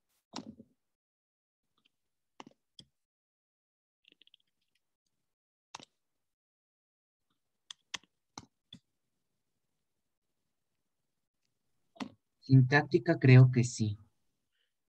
¿Cuál sería, Dani? El de objeto directo. A ver, propone Dani como hipótesis de trabajo. En todos, un árbol frondoso es objeto directo. Veamos el primer caso. Nos protege del sol un árbol frondoso. Pensamos que nuestra prueba de objeto directo, las iremos viendo con más precisión a lo largo del semestre, sea simplemente preguntar, poder pronominalizar por lo o poder hacer una voz pasiva. Y entonces quisiéramos hacer una voz pasiva de esto. ¿Un árbol frondoso es protegido de nos? ¿O del sol?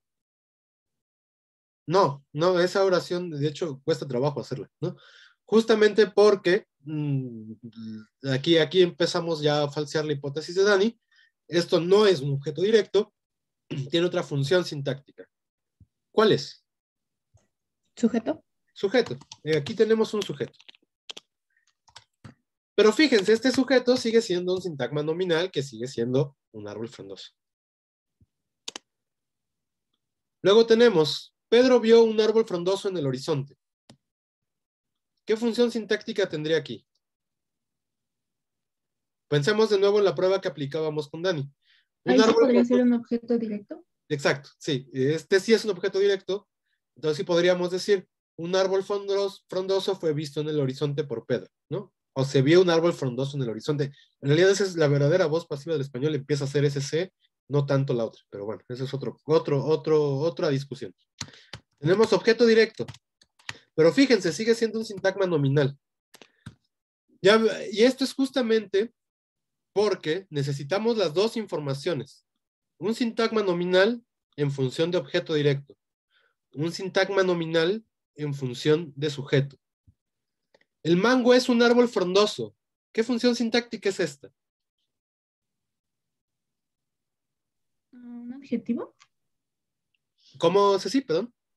¿Un adjetivo? Adjetivo. Sigue siendo un sintagma nominal, por lo tanto no puede ser un adjetivo, pero es verdad que está desempeñando una función que pensamos mucho con los adjetivos. ¿Un atributo? Un atributo. Pero sigue siendo un sintagma nominal. No se pierde su condición estructural, no se pierde la información categorial del sintagma. Lo que cambia es el tipo de función sintáctica que tiene que ver sobre todo por la información que viene en el verbo, en términos de argumentos, y por lo tanto de papeles temáticos. Entonces, otra vez, esto es, digamos, un papel temático va a cobrar determinada estructura, que va a desempeñar cierta función sintáctica, pero que va a tener posiblemente siempre la misma categoría. Digo posiblemente porque pueden cambiar también según la sintaxis, pero generalmente van a mantenerse. Soñé con un árbol frondoso. ¿Qué sería esto?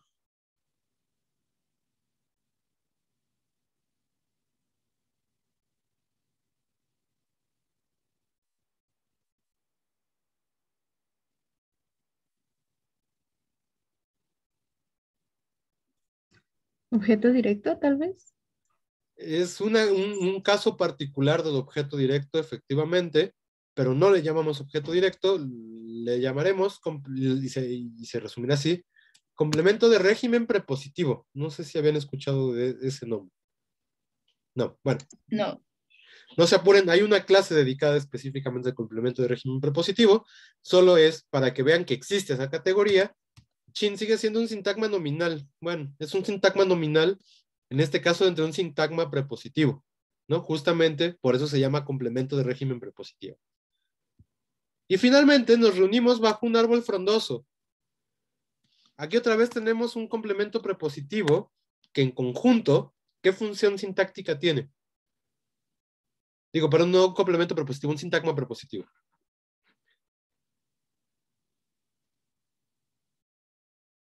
¿Complemento circunstancial? Sí, este podríamos decir que es un complemento circunstancial. Bueno, es un sintagma prepositivo, pero a su interior hay un sintagma nominal. El sintagma nominal que nos interesa, que es justamente un árbol frondoso. Y entonces, justamente lo que tenemos que observar, y lo que estoy insistiendo demasiado, es que no hay una relación unívoca entre información categorial e información funcional. Es decir, un sintagma nominal en este caso puede desempeñar diferentes funciones sintácticas. Y justamente decíamos que estas funciones sintácticas son una proyección de los argumentos del predicado hacia la sintaxis. Y entonces, para poder empezar a determinar cuáles son las funciones sintácticas, pues necesitamos establecer, que es lo que se ha hecho tradicionalmente, las diferencias básicas entre la gran función sintáctica, primera, que es el sujeto, que ya veíamos la clase pasada, y las particularidades del predicado. Y entonces tendríamos que empezar a dividir siempre un sujeto, que va a ser el sintagma, generalmente el sintagma nominal, que va a detonar la concordancia de número y persona en el verbo, del resto de elementos que están dentro del sintagma verbal. Es decir, el resto de funciones gramaticales van a ser atribuidas dentro del sintagma verbal de la oración. Y estos son el otro número de argumentos que tiene el verbo. Es decir, hay un argumento que va a desempeñar siempre el sujeto, y entonces ahí habría que ver qué papel temático es el que está tomando la posición de sintáctica, la función sintáctica de sujeto, y va a ver si el predicado tiene más de un participante, habría que ver qué otras funciones sintácticas van a desempeñar esos otros argumentos, ¿no? Que justamente van a estar siempre colocados al interior del sintagma verbal, que es en realidad buena parte de donde se juegan este tipo de significados. Y entonces, bueno, hasta aquí. ¿Hay alguna duda? No. No. Seguros, seguras. Ceci. Entonces, ¿los papeles temáticos son parte de la semántica? Son completamente semánticos. Ok. Pero, o sea, la cosa con los papeles temáticos es que, digamos, uno puede pensar la semántica como que es algo, otra vez, ¿no? El meme de es un lugar oscuro sin estructura y etcétera. Pues quién sabe, para empezar, dónde esté la semántica, ¿no? Entonces, digamos que así, un mundo muy ideal, uno tiene significados en su cabeza, se necesitan estructurar, y entonces los papeles temáticos terminan expresándose en funciones sintácticas, pero son dos cosas distintas, ¿no? Eso es lo que es muy importante no perder de vista. Dani. Sí, creo que va ligada a la pregunta de Ceci, y más bien creo que iba por ahí. Entonces, ¿cuál sería como lo que diferenciaríamos entre una función sintáctica y un papel temático? Porque a veces puede ser como confuso identificarlos. Digamos, la función sintáctica, vamos a tener pruebas muy claras, todas de cambios sintácticos. Por ejemplo, lo que estábamos haciendo hace rato, al desplazar sintagmas. Y entonces, digamos, ahí lo que estamos haciendo es poner como a prueba la estructura. En cambio, los papeles temáticos los vamos a comprobar a través de mero significado. Digamos, esta parte que decía desde el principio del semestre, que bueno, no está muy alejado, tiene apenas 2 semanas, ¿no? Que no queremos información nocional a la hora de determinar cuáles son las funciones y las estructuras de las cosas y las categorías de palabra y etcétera. Digamos, esa información nos la vamos a reservar justamente para los papeles temáticos, porque ahí sí hay nociones. Entonces, digamos, el que hace la acción que detona el verbo, bueno, si tiene mucha agencia, si tiene mucho control, si es humano, le podemos llamar agente. Si no tiene agencia, sino simplemente sucede y crea condiciones nuevas en el mundo, bueno, eso será una causa. Y entonces, justamente, digamos, esos como nociones sobre las cuales en realidad hemos aprendido gramática toda la vida, las vamos a destinar a la semántica. Por supuesto, el gran problema está en que como siempre estamos hablando de estructuras y estamos siempre también creando oraciones cuando hablamos, pues digamos, todas nuestras pruebas, incluso semánticas, tienen una condición sintáctica. Por ejemplo, puedo decirles algo así como, para comprobar que hay un agente, lo que tenemos que ver es si la oración es compatible con ciertos tipos de modificadores que nos permitan hablar de ese control de la acción. Por ejemplo, lentamente. Lentamente habla de alguien que puede tener como el control y entonces llevar el ritmo en que se desarrolla la acción. Entonces, si la oración es compatible con lentamente, con rápidamente, con controladamente, con alguna construcción de ese tipo, vamos a tener un agente, ¿no? Entonces, por lo menos es más inusual decir algo así como el terremoto destruyó la ciudad lentamente. Pues no, porque el terremoto pasa y destruye y punto. No hay voluntad ahí. En cambio, si quiero decir Juan corrió lentamente, ahí sí, porque Juan es el que tiene el control sobre su propio movimiento. Entonces, justamente, el problema está en que, en dónde ponemos el foco en realidad. Si solo estamos pensando en la estructura, estamos hablando de sintaxis y entonces estamos hablando de funciones sintácticas. Si estamos hablando de sus significados, estamos hablando de semántica y ahí sí estamos hablando de nociones. Si estamos hablando de las dos, pues en realidad lo que estamos haciendo es hablar de la interacción entre la sintaxis y la semántica. Y justamente en realidad es ahí donde nos interesa estar, sobre todo pensando que ustedes lo que tienen que hacer es traducir. Pues también nos interesa reconocer los significados de la otra lengua y ver las posibilidades estructurales que tenemos en español para poder hacer lo más posible una traducción adecuada, digamos, ¿no? Entonces tenemos que estar pensando en esta interacción, de ahí que a rato sea muy difícil desligar una cosa de otra. De entrada porque en realidad no se pueden desligar. La lengua viene todo en paquete y más bien desligarlo es una cosa del objeto de estudio, de las necesidades de crear de un objeto de estudio, no de las condiciones del objeto en sí mismas. Entonces, en realidad, perdón, nos tenemos que ir como poquito a poco, digamos, como con mucho cuidado para no terminar metiendo todo a la misma categoría, sino mantenerlas distintas, pero recordar que siempre van de la mano, ¿no? No sé, Dani, si eso ayuda con la pregunta. Sí, bastante. Lo que pasa es que tenía mucha confusión cuando empezamos a hacer las oraciones y empezamos a decir que era objeto directo y sintagma nominal y así, pero entonces creo que eso es parte completamente, las dos cosas, decir que es objeto directo y decir que es sintagma nominal, sería parte de la sintaxis. Y Exacto. ya entonces, si nosotros habláramos de si es agente, paciente, experimentante, bla, bla, bla, entonces sería parte de la semántica. Efectivamente, tal cual lo acabas de decir, exactamente así es. Y nada más recordar que la primera distinción entre sintagma nominal y objeto directo tiene que ver con esta distinción.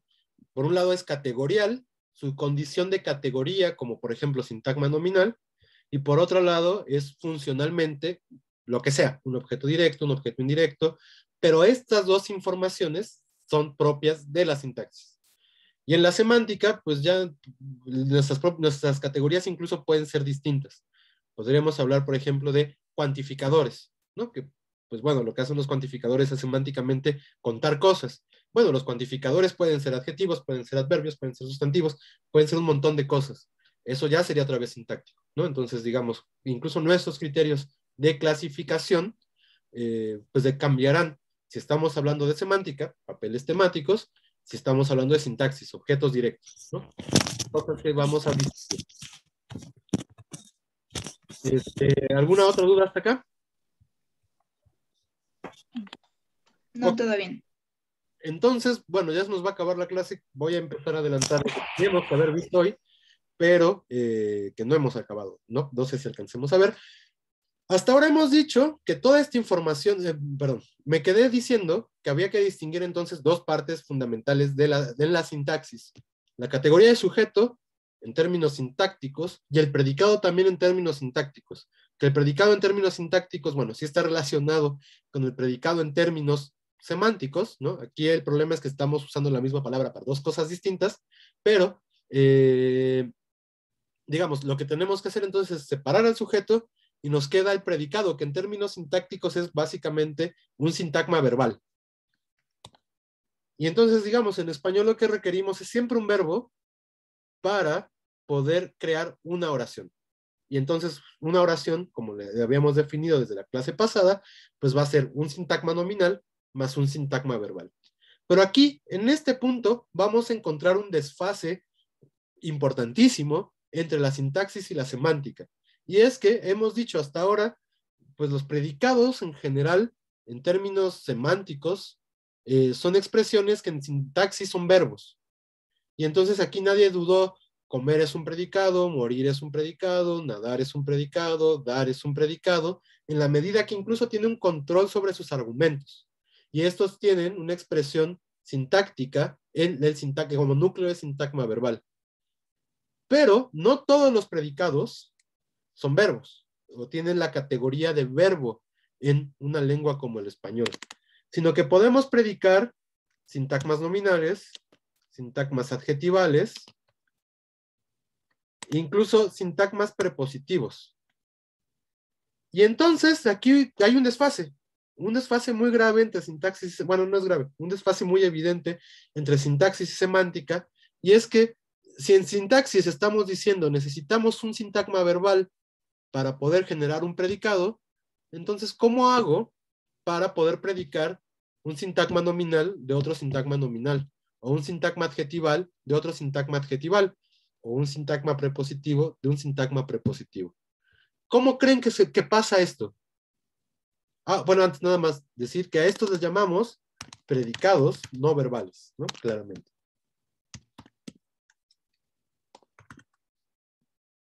¿Cómo predicarían un sintagma nominal de un sintagma nominal? ¿Cómo predicarían de Juan, maestro? En términos semánticos sería algo como esto.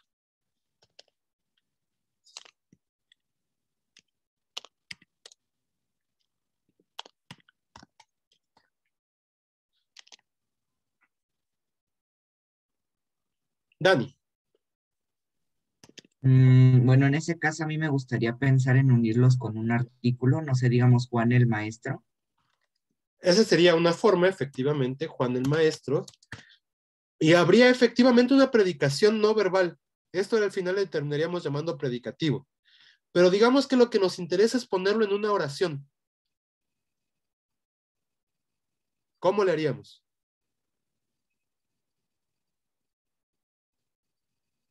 O sea, para tener toda la estructura predicativa clara, ¿no? Necesitamos una oración en español para poder tener este tipo de predicados. Alejandra, sí. ¿No sería con un verbo es? Juan es maestro. Exactamente.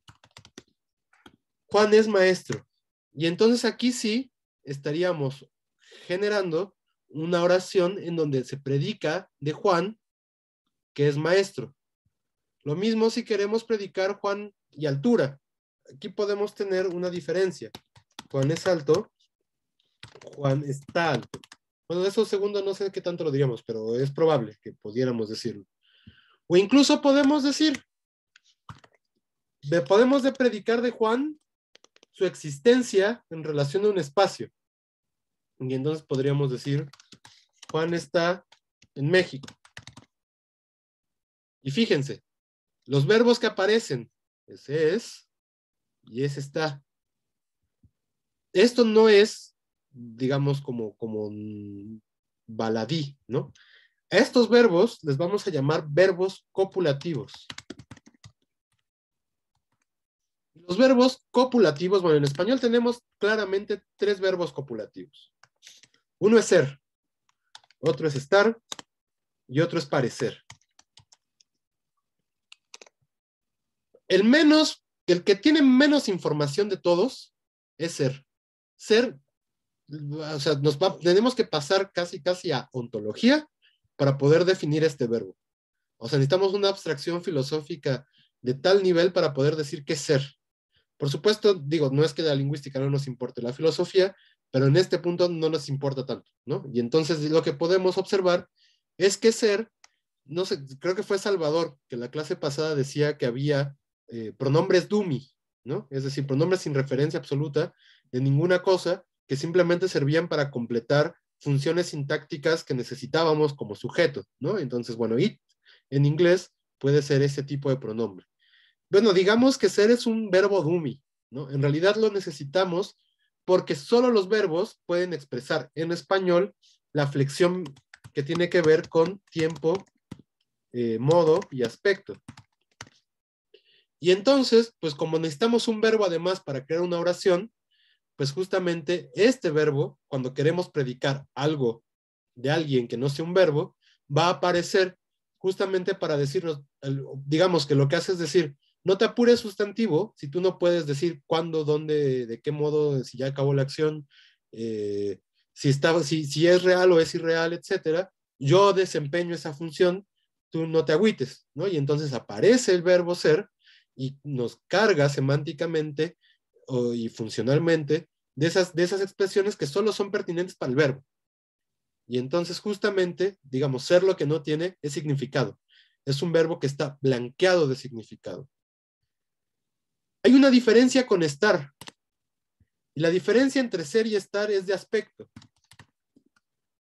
Con ser, estamos viendo la acción, digamos, sin decir que está acabada. Estamos ahí viendo cómo se está desarrollando y entonces lo que parece es que las cosas son permanentes cuando usamos ser. Por ejemplo, Juan es médico. Es como ya una cosa que parece que le va a corresponder siempre a Juan. Efectivamente tiene estas connotaciones, pero sobre todo porque nos estamos posicionando al interior del evento. Y entonces al ver el evento desde adentro, pues uno no puede ver si ya acabó o no. Y justamente eso es una diferencia aspectual. Con estar pasa lo mismo, solo que vemos generalmente el evento desde afuera, de tal manera que podemos ver si ha acabado o no ha acabado. Generalmente con estar lo usamos cuando los eventos acaban, de tal manera que podemos decir Juan está muerto. No es porque muerto no es una condición que sea permanente a Juan, o sea, uno se muere ni modo que reviva, ¿no? Bueno, sus creencias personales no sé si crean en la reencarnación, pero por lo menos en nuestra experiencia en el mundo es muy difícil comprobar que alguien reencarna, ¿no? De tal manera que pues que alguien se muere, pues ya se acabó la acción de morirse, y por lo tanto Juan está muerto. Vemos la acción desde afuera. La diferencia que hay entre ser y estar es justamente una diferencia aspectual. Sin embargo, en términos funcionales es exactamente el mismo tipo de palabra.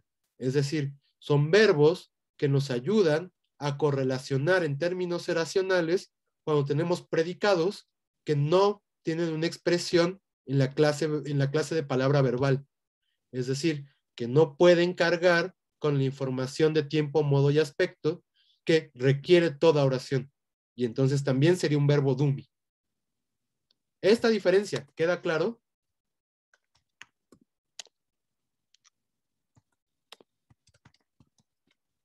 Ok, y entonces pensemos en ser y estar o pongámoslo a parecer.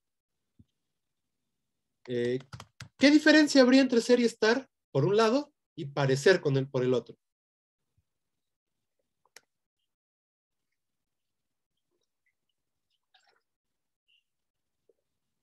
Que en parecer no estamos del todo seguros o que también se usa para comparar. Dejemos eso segundo de comparación de lado, quedémonos con la primera respuesta de Marisol. Efectivamente, cuando usamos parecer, como dice Marisol, no estamos seguros del todo de lo que estamos diciendo. Y entonces, cuando lo que se pone en duda es nuestra certeza respecto de lo que estamos diciendo, a eso le llamamos modo. Y entonces la diferencia entre ser y estar en contraposición con parecer es modal. Es decir, con ser y estar, pues sí tenemos certeza de lo que estamos diciendo. Juan es médico. Bueno, podríamos modalizarlo. Creo que Juan es médico, pero vean cómo necesito otro verbo para decir eso, ¿no? Mientras que ser, lo que sí nos está diciendo es, hay certeza. Hay certeza de una acción que estoy viendo al interior. Con estar, hay certeza de una acción que veo desde afuera, y entonces puedo verla concluida. Con parecer, lo que no hay es certeza, y entonces justamente lo que hacemos es una aproximación. De ahí, justamente lo que decía Marisol, que parecer se emplee en comparaciones, porque cuando comparamos cosas, pues lo que estamos diciendo es que puede ser A o puede ser B, y entonces estoy diciendo que no tengo tanta certeza y por lo tanto incluso hago y aprovecho una metáfora para poder decir lo que estoy diciendo. Y entonces justamente en español tendríamos estos tres verbos copulativos que se diferencian justamente por esos rasgos: ser, estar y parecer. Ahora, nada más, antes de que acabe la clase, querría decir que justamente, y ya lo dijeron hace rato en relación a los ejemplos del árbol, que la función sintáctica, que es el complemento del predicado de los verbos copulativos, la vamos a llamar atributo. Y la vamos a llamar atributo justamente porque le estamos atribuyendo ciertas características o ciertas características a un sujeto. Y entonces justamente de ahí proviene el nombre. Vamos a encontrar diferentes tipos de atributo y vamos además a encontrar un grupo de verbos que les vamos a llamar semicopulativos. Hay algunos cuantos en español que a veces son copulativos, a veces no son copulativos, ¿no? Y entonces tenemos que también observar en qué contextos estos funcionan como copulativos y en qué contextos no. Pero bueno, si quieren enterarse más de los semicopulativos y de los atributos, etcétera, pues justamente a eso nos dedicaremos el martes. No sé si hasta ahora haya alguna duda, y si no la hay, pues bueno, hasta aquí llegamos con la clase. Les comunico, no es regalo del amor y la amistad, más bien fue coincidencia, pero no habrá tarea de esta sesión, ¿no? Entonces, para eso pueden ir tranquilos y tranquilas, solo querría saber si no hay dudas hasta ahora. Alberto.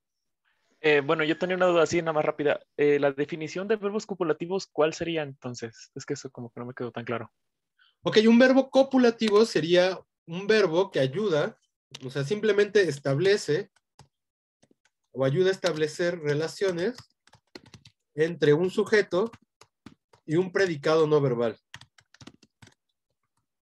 Es decir, entre predicados que no tienen expresiones verbales en la lengua, como los adjetivos, como los otros sustantivos, e incluso como las locaciones, ¿no?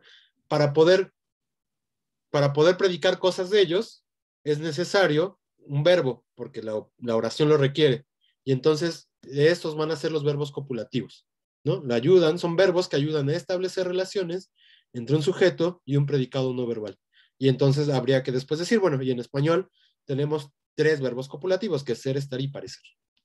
No sé si eso ayuda un poco a la definición. Sí, muchas gracias. Ok, ¿alguna otra duda además de la de Alberto?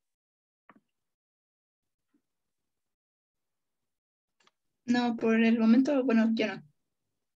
Ok, bueno, entonces si no hay dudas, pues nos vemos el martes. Aprovechen que no hay tarea, descansen y pues repasen, ¿no? Y si tienen dudas, repasando, o si vuelven a ver el video y les nacen dudas, pues las atenderemos el martes.